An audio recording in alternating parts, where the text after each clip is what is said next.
सर्वांचं स्वागत आहे। मी तुम्हाला मराठी हा विषय शिकवणार आहे। त्याच्यातल्या संतवाणी मधल्या तुम्हाला मी 2 कविता शिकवलेल्या आहेत। त्यातली पहिली होती आजी सोनियाचा दिवस आणि दुसरी होती कृपा करी पंढरीनाथा। आता त्यातली तिसरी कविता आहे किती हे सुख। अशा 3 कविता या संतवाणी मधल्या आहेत। त्यातल्या प्रत्येकाचे लेखक देखील कवी देखील काय होते वेगवेगळे होते। त्यातले याच्यातले किती हे सुख याचे जे लेखक आहेत किंवा कवी आहेत ते आहेत संत सोयराबाई यांनी काय केलेली आहे ही कविता लिहिलेली आहे।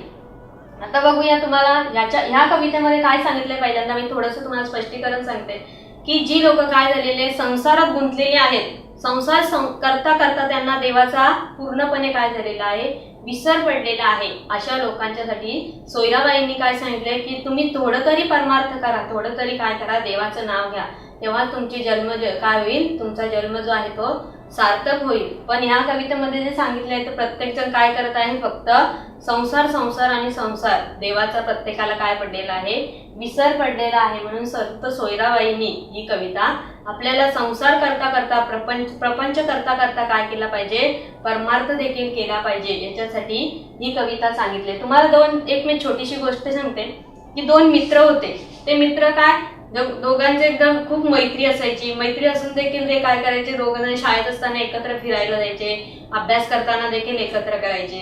पण जेव्हा मोठे होते त्यांचे लग्न झाल्यानंतर दोघांमध्ये थोडा काय होतो दुरावा निर्माण होतो। तर एक वेळ जो मुलगा आहे तो चांगल्या लाईनला लागतो तर दुसरा मुलगा काय होतो त्याला संगत जी आहे ती वाईट मिळते। तो काय करतो बार मध्ये किती परत दारू वगैरे पितो, अशा वाईट गोष्टींची त्याला संगत लागते। आणि एक होता त्याला कशी परमार्थाची संगत लागते, तो काय करायचा रोज का आठवड्यातून एकदा काय करायचा परमार्थासाठी जात असायचा। तर एका दिवशी काय झालं तो जो एक मित्र आहे तो कुठून येतो बार मधून येतो आणि दुसरा परमार्थ करून घरी येत असतो। दोघांची गाठभेटी एका ठिकाणी होते। झाल्यानंतर तो विचारतो त्याची चौकशी करतो, हा याची चौकशी करतो। जो कोणी बार मधून आलेला असेल तो चांगल्या अवस्थेत असेल का नाही, पूर्ण तो काय झाला नशेमध्ये होता। त्याला विचारलं तू कुठे गेलेला, तो सांगतो का मी परमार्थासाठी गेलेलो। तो त्याला विचारलं तू कुठे गेलेला, तर तो सांगतो मी इथे इथे गेलेलो काय कामासाठी दारू वगैरे बार मध्ये वगैरे फिरायला, असं तो सांगतो। नंतर घरी गेल्यानंतर दोघं जण झोपायला जातात। दोघांना पण दोघांचं काय होतं आठवण येते की दोघांनी काय केलेलं होतं, कसं संवाद दोघांमध्ये झालेलं होतं ते त्यांना आठवण येते। तर तो जो काही जो देवधर्म करणारा जो असतो मित्र त्याला काय वाटतं किती त्याची मजा आहे ना की देवाचं करायला लागलो की आपण काय करतो ज्या वाईट गोष्टी आहेत त्या विसर पडतो आपल्याला त्याच्या, त्या विसर पडल्यामुळे आपण त्या गोष्टी करत नाही। तसंच जो बार मध्ये वगैरे जाणार होता मित्र तो काय म्हणतो किती त्याला संगत किती चांगली मिळाली ना, तो काय करतो भगवंताचंच नाव गातो, भगवंताचाच काय करतो भगवंताची तो स्तुती करत असतो। अशी प्रत्येक जणांमध्ये ह्याला त्याचे गुण चांगले वाटतात आणि त्याला ह्याचे गुण चांगले वाटतात। अशा रीतीने काय होतं दोघं जण काय होतात विचार करत दोघांचा विचार हा असा चालूच असतो। असं चालू असताना काय होतं कालांतराने दोघांचा मृत्यूही एकाच दिवशी होतो। आणि जेव्हा काय म्हणतात की कोण स्वर्गात जातो कोण नरकात जातो, पण त्यावेळेस देखील काय झालेलं होतं की स्वर्गात आणि नरकात जायच्या वेळेस यम जेव्हा त्यांना मिळतो तेव्हा यम काय म्हणतो की तू जरी परमार्थ करत असलास, जो कोणी चांगला काय करत होता मित्र की जो परमार्थ करत होता त्याला देव काय म्हणतो यम काय म्हणतो की तू जरी काय करत होता परमार्थ करत होतास, पण परमार्थ करून देखील तुझ्या मनात कोणते वाईट विचार होते की बार मध्ये जायला पाहिजे, दारू पियायला पाहिजे, हे करायला पाहिजे, पण त्यात तिथे परमार्थाचा तुझा काहीही फायदा झाला नाही। पण जो बार मध्ये वगैरे जात होता दारू वगैरे पित होता त्याच्या मनात मध्ये विचार कोणते होते की माझा मित्र किती चांगला परमार्थ करतो, त्याच्या तोंडून काय निघतात देवाचे स्वर निघतात। म्हणजे आपली स्तुती जर चांगली असेल तर नक्कीच आपल्या डोळ्यातून देखील चांगलं दिसेल। म्हणून काय सांगतात सोयराबाई जर तुम्ही पण जर असं नसतं प्रपंच आणि जर वाईट मार्गाला जर लागले तर अंत काय आहे तुमचा चांगला नाही। म्हणून काय करा देवाची थोडी तरी आराधना तुम्ही करत जा। आता बघूया आपण कवितेला सुरुवात करूया। त्यातलं पहिला चरण आहे किती हे सुख माणिती संसाराचे, काय हे साच मृगजळ। काय सांगितलं कवीने की संसाराचा काय करत आहे प्रत्येक व्यक्ती हा काय करत आहे संसाराचा सुख मानत आहे। काय करत आहे संसारामध्येच तो काय करत आहे सुखी आहे असा प्रत्येक व्यक्तीला वाटतं की संसार केलं म्हणजे आपण सर्व मिळवलं, की संसार जर केलं आपण सर्वच मिळू शकतो असं प्रत्येकाला वाटतं, पण असं नाही। तर संसार करता करता आपण निदान देवाची पण देखील काय केली पाहिजे प्रार्थना केली पाहिजे। काय संसार कसा आहे, मृगजळाप्रमाणे आहे. मृगजळ म्हणजे काय, मृगजळाचं जर स्पष्टीकरण तुम्हाला द्यायचं झालं तर वाळू किंवा माती ती जेव्हा तापल्यानंतर त्याची काय होते, वाफ निर्माण होते. वाफ निर्माण झाल्यानंतर ती वाफ हळूहळू वर जायला सुरुवात होते. आणि जर ती वाफ आपण जर लांबून बघितली तर आपल्याला काय वाटतं की पाण्याच्या लहरी ज्या आहेत त्या लहरी काय करत आहेत, वाहत आहेत. अशा प्रकारे आपल्याला तो मृगजळ का आहे, भासणारा आहे. म्हणजे काय सांगितले कवीने की काय हे साचं मृगजळ, म्हणजे संसार देखील तसंच आहे. जसा मृगजळ आपल्याला कसा वाटतो, एखाद्या पाण्यासारखा वाटतो, तसा संसार देखील कसा आहे, आपल्याला फसवणारच आहे. मृगजळ जसं आपल्याला फसवतं की पाण्याचा आभास तिथे आपल्याला होतो, तसा संसार देखील काय आहे, त्याच प्रकारे मृगजळाप्रमाणेच एक आहे. दुसरा चरण बघूया. आभ्राची छाया काय साच करी, तैसीच हे परी संसाराची. आभ्र म्हणजे काय, ढग, आणि छाया म्हणजे सावळी. काय सांगितलं त्याने, जशी ढगांची सावळी काय करते, साच म्हणजे खरोखरच काय करते, आपल्या बरोबर काय करते, लपाछपीचा खेळ खेळ असते. बघा सावळी कधी आहे, आता आहे तर लगेच ऊन येतो, ऊन आहे तर सावली येते. जशी सावली काय नाही, निरंतर नाही, एका ठिकाणी स्थिर राहत नाही, ती आपल्या बरोबर काय करते, साच म्हणजे खरोखरच ती काय करते, आपल्या बरोबर खेळ खेळत असते. अशी ही ढगांची सावळी जी आहे, तैसीच हे परी संसाराची. संसार देखील तसंच आहे. तसंच कसं, जशी ढगांची सावळी आपल्या बरोबर खेळ खेळते त्याचप्रमाणे संसार देखील काय करतो, आपल्या बरोबर खेळ खेळतो. म्हणजे जशी ढगांची सावळी एका ठिकाणी स्थिर नसते, तसा संसारामध्ये देखील काय असतात, सुख दुःख या असतात. कधीच पूर्ण सुख नसतात आणि कधीच पूर्ण दुःख नसतात. म्हणजे सावळीप्रमाणे संसारामध्ये देखील काय होतं, कमी जास्तपणा निर्माण होत असतो.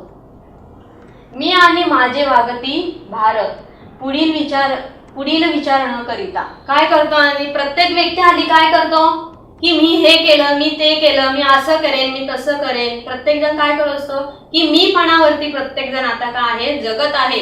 की मी गाडी घेतली, मी बंगला घेतला, मी इथे गेलेलो, मी तिथे फिरायला गेलो, मी विमानात गेलेलो, मी ट्रेनमध्ये गेलेलो. प्रत्येक जण काय करतो, मीपणा जो आहे तो मीपणा काही सोडायला तयार नाही. कारण प्रत्येकाच्या कोणालाच वाटत नाही, जर तू केलास कर आहे, पण जर अंतरात्मा नसता, त्याच्यात जर देव ईश्वरच नसता तुझ्या अंतरात्मामध्ये, तर तू काहीही करू शकला नसता. तरी पण लोक काय करत नाही, मीपणा हा सोडत नाही.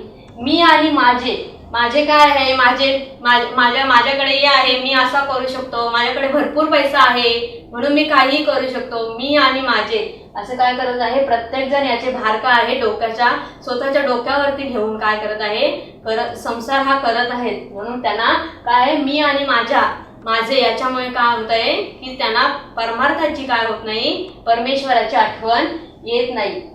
पुढील विचार न करता काय करत, पुढील विचार न करता म्हणजे कोणता विचार, आपल्या आयुष्याचा विचार. पुढील विचार म्हणजे काय, आयुष्याचा विचार. ते लोक थोडंही करत नाही, थोड्याही प्रमाणात काय करत नाही, आयुष्याचा विचार करत नाही. प्रत्येक जण काय करत आहे, मी आणि माझा संसार याच्यातच काय केलेला आहे, प्रत्येक जण हा काय झालेला आहे, त्याच्यातच प्रत्येक जण विलीन झालेला आहे, अशा सोयराबाई सांगतात.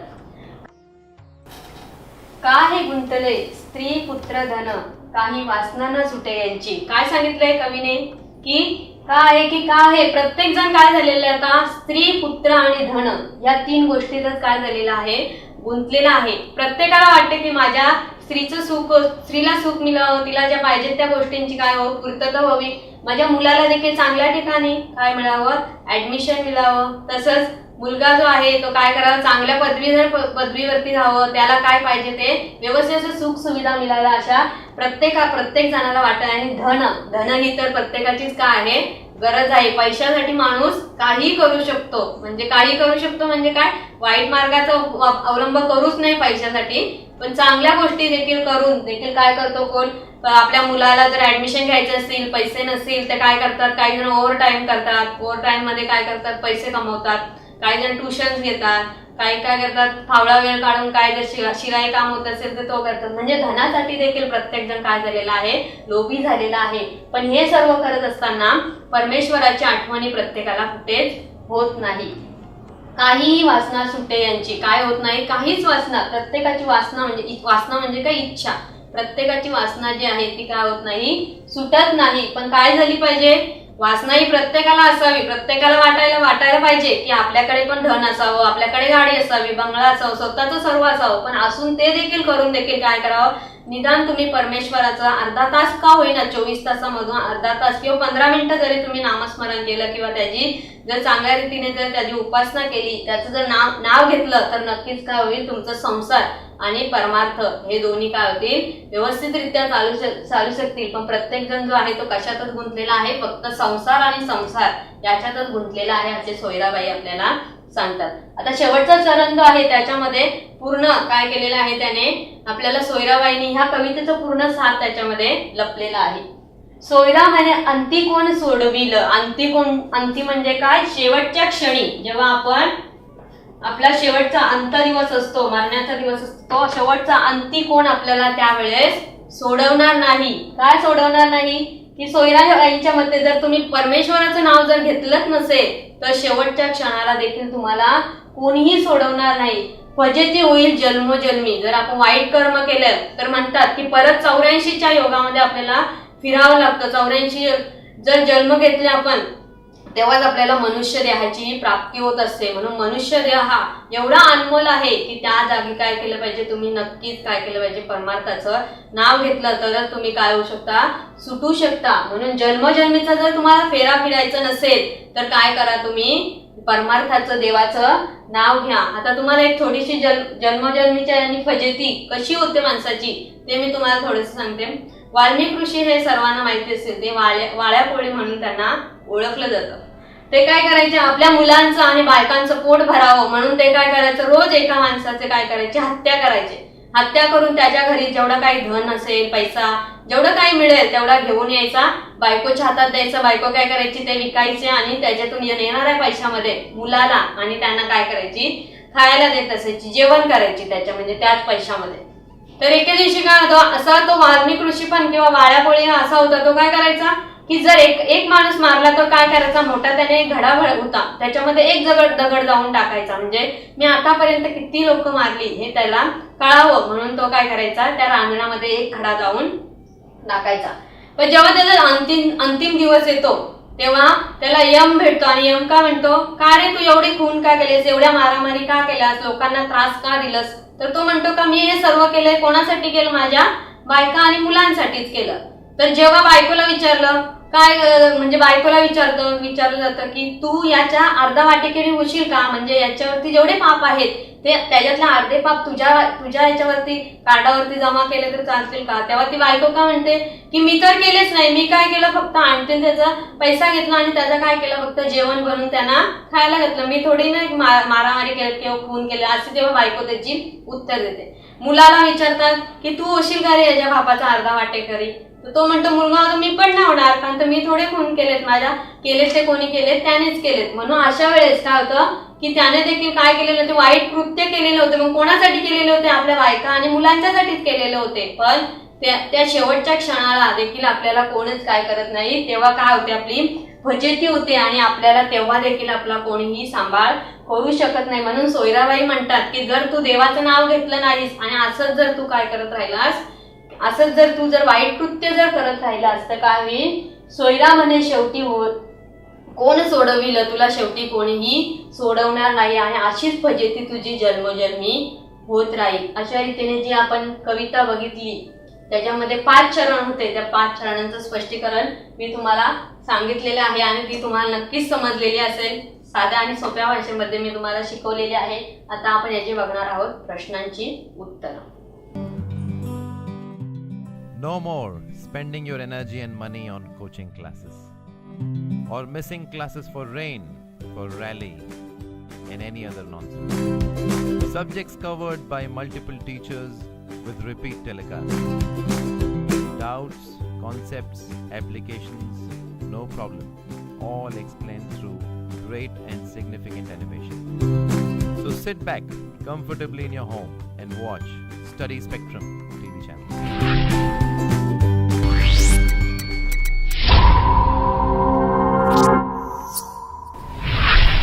आपण कवितेचा सारांश बघितलं. आता जे बघणार आहोत शब्दार्थ आणि वाक्यप्रचार. वाक्यप्रचारमध्ये आता शब्दार्थामध्ये पहिला शब्द आहे मानिती. मानिती म्हणजे काय, मान्य करणे. असा हा शब्दार्थामधला पहिला शब्दार्थ आहे. दुसरा आहे साच, म्हणजे खरोखरच असं आहे. या कवितेचे प्रश्न उत्तर बघण्याच्या आधी आपण याच्यात आता थोडक्यात हिंदीत सारांश बघूया, म्हणजे तुम्हाला कळेल की कविता नक्की कशी आहे आणि त्याचं काय स्पष्टीकरण आहे प्रत्येकाच्या लक्षात. ही चांगल्या पद्धतीने कविता बसण्यासाठी आपण काय करूया, हिंदीत देखील तिचा थोडक्यात सारांश बघूया. किती हे सुख मानिती काय हे साच मृग जळ. काय सांगितले नाही की किती क्या कर रहे सब, ये सब सुख किसमें मान रहे हैं कि संसार ही संसार करना चाहिए, परमार्थ कोई भी करना नहीं चाहता. इसमें संसार में सब सुख है ऐसे सबको लगता है, लेकिन थोड़ा तो क्या करना चाहिए, परमार्थ भगवान का भी नाम थोड़ा ले तो क्या होगा, संसार अपना अच्छी तरह से चल सकता है.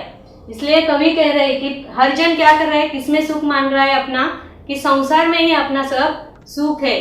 तो ताकि वो संसार कैसा है, एक मृगजल की तरह है. मृगजल मतलब क्या, कि जैसी वाप जैसे हमें दिखती है तो कैसे भास कैसे होता है हमें, कि जैसे कि लहरें चल रही हो, ऐसे लहरों की तरह भास होता है. लेकिन वो मृगजल भी वैसे ही हो, कैसे लहरों की तरह हमें भास करता है कि जैसे कि पानी बह रहा है. ऐसे तरह ही क्या है, संसार भी ऐसे ही तरह है, क्या करता है, कभी सुख आता है तो कभी दुख आते हैं. ऐसी तरह संसार होकर भी लोग क्या करते हैं, उसमें ही अपना सुख मानने को तैयार होते हैं.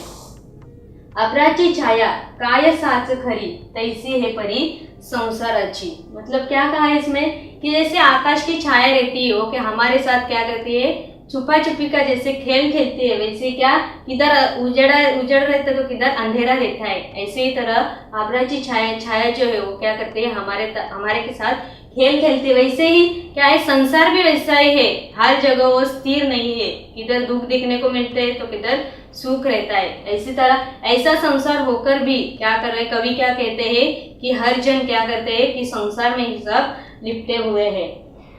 मी आणि माझे वागविती भार पुढे विचार न करिता.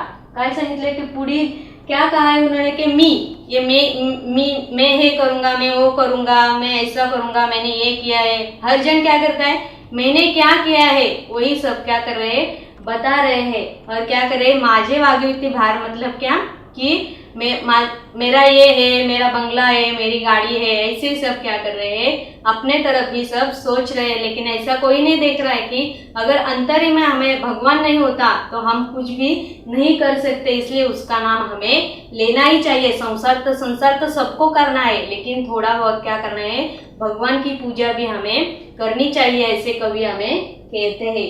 आगे का विचार क्या, पुढील विचार न करता, आगे की कोई भी सोच नहीं करता कि आगे क्या करना है, हर क्या करना है वो सोचता नहीं. इसलिए क्या करते हैं, सब लोग संसार में ही लिपटे हुए हैं.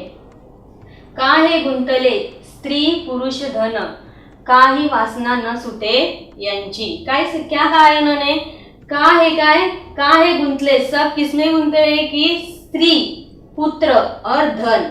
अपनी स्त्री के लिए ये करना है, वो करना है, पुत्र लड़कियों को इधर एडमिशन लेना है, ऐसा करना है, और संपत्ति के प्राप्ति के लिए, धन के प्राप्ति के लिए सब लोग क्या कर रहे हैं, इधर उधर दौड़ लगा रहे हैं. कोई भी उतने समय में जब हम पैसा कमाते हैं उतने समय में किसी को भी भगवान की याद नहीं आती है. इसलिए हमें क्या करना है, भगवान को किधर न किधर क्या करना है, थोड़ा सी उनको भी पूजा करनी चाहिए. ऐसे हमें कवि कहते हैं.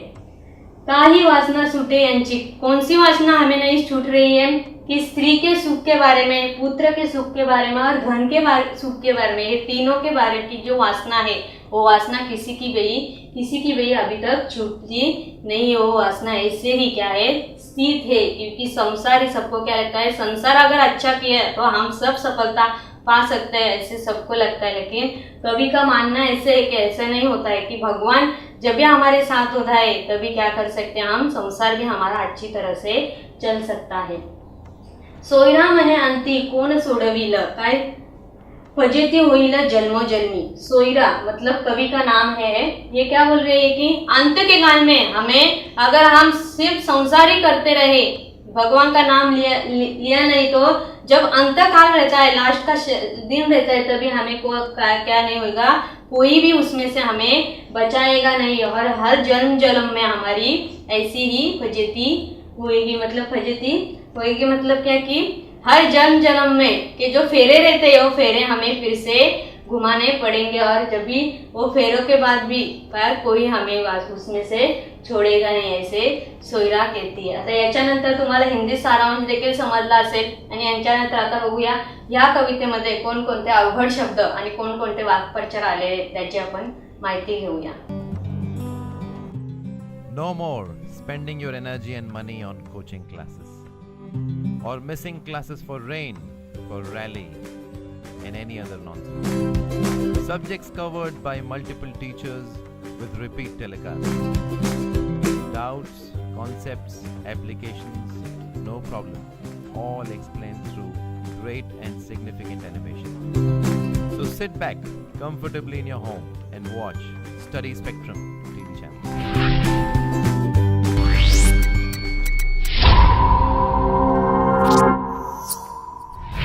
आता आपल्या कविता संपलेली आहे. याच्यात आता कोणकोणते शब्दार्थ निर्माण झालेले आहेत आणि कोणते वाक्यप्रचार निर्माण झाले आहेत त्याची आपण माहिती बघूया. पहिला आहे शब्दार्थ मानिती. मानिती हा शब्द पहिल्या चरणामध्ये आलेला होता आणि त्याची मानिती म्हणजे मान्य करणे. प्रत्येक जण काय करत आहे, सुख मानत आहे. कशात मानत आहे, संसारातच मानत आहे, म्हणून मानिती म्हणजे मान्य करणे. साचे. साचे म्हणजे खरोखरच प्रत्येकाला काय वाटतंय, साचे मृगजल त्यांना कसं वाटतंय की संसारासारखंच मृगजल आहे आणि खरोखरच साचे म्हणजे काय, खरोखरच. दुसरं आहे अभ्राची छाया.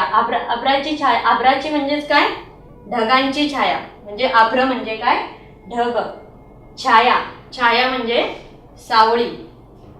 मृगजल. मृगजल म्हणजे ज्या प्रकारे पाण्याचा आपल्याला आभास होतो त्याच प्रकारे मृगजल म्हणजे पाण्याचा आभास. परी. परी म्हणजे पद्धत. वासना म्हणजे तीव्र इच्छा.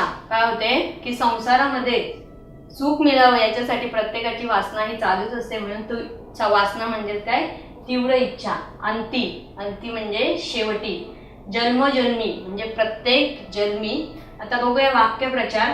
वाक्यप्रचार त्यातला एकच आहे फजेती होणे म्हणजे काय, फसगत होणे. आता याच्यात जर आता परीक्षेला आला की फजेती होणे याचा वाक्यात अर्थ सांगून वाक्यात उपयोग करा, तर काय लिहायचं, फजेती होणे. फजेती होणे याचा अर्थ काय, फसगत होणे. वाक्य जर लिहायचं असेल तर परीक्षेला जाताना मी घरी पेन विसरलो म्हणून पेपर लिहिताना माझी काय झाली, फजेती झाली. किंवा एखाद वेळेस आपण असं देखील वाक्य करू शकतो की रस्त्यातून चालत असताना समोर काय आला, सिंह आला, ते बघून काय झाली, माझी फजेती झाली. अशा प्रकारे आपण भरपूर वाक्य याच्यावरती बनवू शकतो. म्हणजे शब्दार्थ कोणते आहेत, कठीण शब्द आणि त्याच्यातून धड्यातून निर्माण होणारे वाक्यप्रचार याचे काय तुम्हाला अर्थ देखील कळलं असेल आणि वाक्यप्रचार हे कसे लिहायचे याचे हे देखील माहिती झालं असेल. आता याच्या पुढे बघूया आपण याच्यातले प्रश्न उत्तर.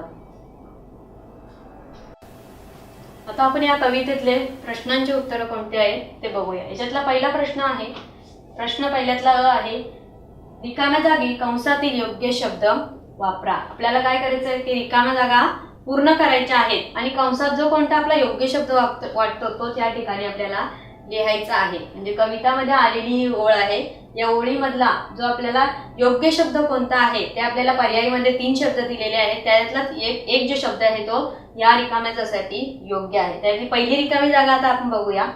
अभ्राची डॅश काय साच करी. काय सांगितलं रे, अभ्राची डॅश काय साच करी. काय सांगितलं आता की अभ्राची डॅश. मग तुम्हाला आता ओळे जर माहिती असेल कवितेतल्या ओळी तर त्याचा तुम्हाला उत्तर हा योग्य मिळू शकतो. तर काय आहे, अभ्राची छाया काय साच करी. काय सांगितलं त्याने, अभ्राची छाया काय साच खरी. दुसरा आहे, दुसरी रिकामी जागा बघूया आपण.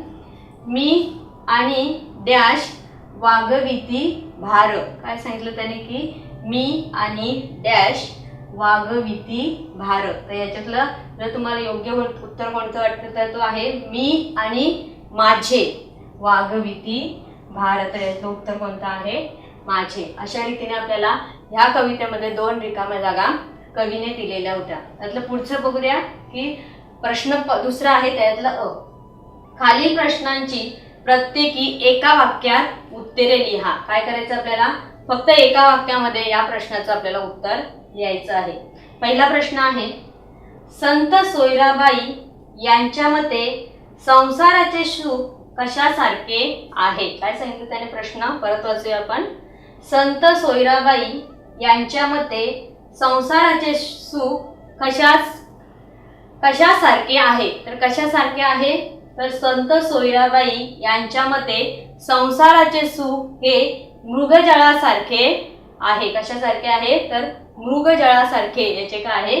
सुख आहे. दुसरा प्रश्न आहे, संत सोयराबाई यांच्या मते लोक कशात गुंतले आहेत? कशात गुंतले आहेत? परत एकदा प्रश्न बघूया. संत सोयराबाई यांच्या मते लोक कशात गुंतले आहेत? तर कशात गुंतले आहेत लोक? तर स्त्री, पुत्र आणि धन याच्यामध्ये काय झाले आहेत? लोक पूर्णपणे गुंतलेले आहेत. तर उत्तर कसं लिहायचं आपण लिहिताना? संत सोयराबाई यांच्या मते लोक स्त्री, पुत्र आणि धन याच्यामध्ये पूर्णपणे गुंतून गेलेले आहेत. म्हणजे आपल्या तुम्हाला तर रिकाम्या जागा देखील समजल्या असतील आणि त्यातले प्रत्येकी एका वाक्यामध्ये उत्तरं लिहा. याचे देखील तुम्हाला उत्तरं समजले असेल. आता आपण याच्या पुढचे प्रश्न बघूया. पुढचा प्रश्न बघूया. खालील पद्यपंक्तींचा संदर्भ देऊन अर्थ लिहा. काय सांगितलं प्रश्न त्याने? की खालील पद्यपंक्ती म्हणजे या कवितेतल्या काय आहेत? ओळी आहेत. त्यांचा काय करायचा? आपल्याला संदर्भ देऊन अर्थ स्पष्ट करायचा आहे. तर पहिला बघूया आपण त्यातला.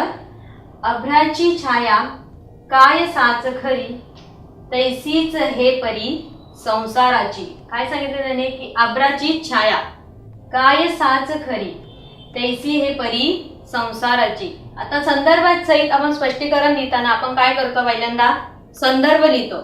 संदर्भ पॉइंट टाकून त्याच्यामध्ये ही जी ओळ आहे ती कोणत्या कवितेतली आहे आणि त्याचे कवी कोण आहेत ते आपल्याला लिहायचं असतं. तर संदर्भ लिहिताना आपण लिहायचं की किती हे सुख ह्या कवितेतून ही ओळ घेतलेली आहे आणि याचे कवी आहे संत सोयराबाई असं त्याच्या संदर्भामध्ये लिहायचं. आणि स्पष्टीकरण लिहित असताना ह्या जी ओळ दिलेली आहे तिचा आपल्याला अर्थ त्या स्पष्टीकरणामध्ये लिहावा लागतो. काय सांगितलं त्याने? की अभ्राची छाया काय सांगितले? काय साच खरी म्हणजे जसं आभ्र म्हणजे काय? ढग आणि छाया म्हणजे सावळी.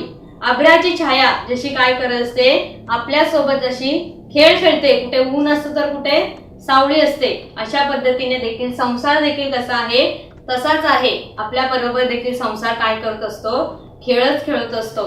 पण काय करतात? म्हणून सोयराबाई काय सांगतात? की संसार आणि प्रपंच याच्यामध्ये आपल्याला परमार्थाची देखील जोड पाहिजे. म्हणून जसं अभ्राची छाया आपल्या बरोबर जशी खेळ खेळते त्याच पद्धतीने काय करतो? संसार देखील आपल्यासोबत खेळत असतो. म्हणून आपण जर करायचं असेल तर काय करायचं? अभ्राच्या छायेप्रमाणे जर विचार केला तर संसार हा कसा आहे?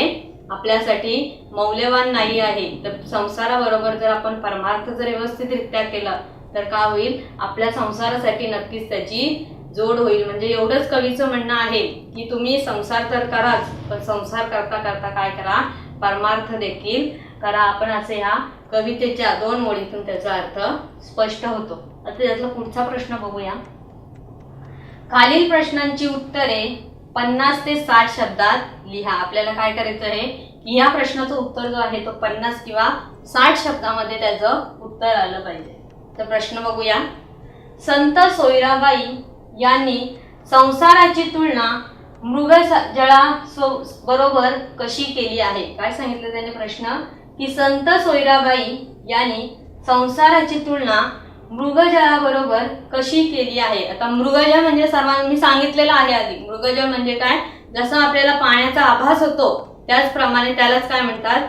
मृगजळ म्हणतात. म्हणजे जशी वाळू किंवा माती जेव्हा तापल्यानंतर वाफेच्या स्वरूपात काय जाते? ती वर जात असते. आणि जेव्हा आपण लांबून बघतो तेव्हा आपल्याला काय वाटतं? की पाण्याचा आभास झाल्यासारखा वाटतो. तसाच तो काय? त्यालाच काय म्हटलेला आहे कवीने?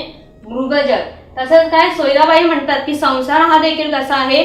मृगजळा सारखाच आहे. जसा मृगजळ आपल्याला पाण्याचा आभास देऊन फसवत असतो तसा संसाराची तुलना देखील तशीच आहे. संसार देखील तसंच आहे. काय करतो? तो देखील कधी ना कधी आपल्याला फसवणारा आहे. म्हणून मृगजळासोबत तुलना जेव्हा सोयराबाई यांनी केली तेव्हा त्याच्यामध्ये आपल्याला एवढं दिसून येतं की काय करतो? संसार हा केलाच पाहिजे, पण संसाराबरोबर परमार्थाचीही साथ असावी. कारण तर मृगजळ जसं आपल्याला पाण्याचा आभास आणतो, जसं आपल्याला फसवणूक आपल्याला होते, त्याच प्रकारे संसारात देखील काय होत असतो, मृगजळाप्रमाणे फसवणुकीचा वातावरण हा कधी ना कधी घडत असतो. म्हणून सोयराबाई म्हणतात की संसाराची तुलना ही मृगजळाबरोबर जर करायची असेल तर मृगजळ जसं फसवणूक होते तशी संसारात देखील काय होत असे, आपली गत देखील तशीच होणार आहे. म्हणून तुम्ही हे सर्व करत असताना नक्कीच काय करा, थोडासा विचार करून देवाचं देखील काय करा, नाव घ्या आणि देवाचं नामस्मरण करा. असं सोयराबाईंच्या पूर्ण कवितेमध्ये आपल्याला एवढंच कळतं की काय, जर तुम्हाला संसार तर करायचा आहे पण संसार करता करता आपण परमार्थ देखील केला पाहिजे. आता जे काही मी तुम्हाला कवितेचे सारांश सांगितला, शब्दार्थ सांगितले, वाक्यप्रचार सांगितले आणि त्यांची प्रश्नांची उत्तरं ती तुम्हाला नक्कीच कळली असतील. आता आपण नंतर बघूया पुढची कविता.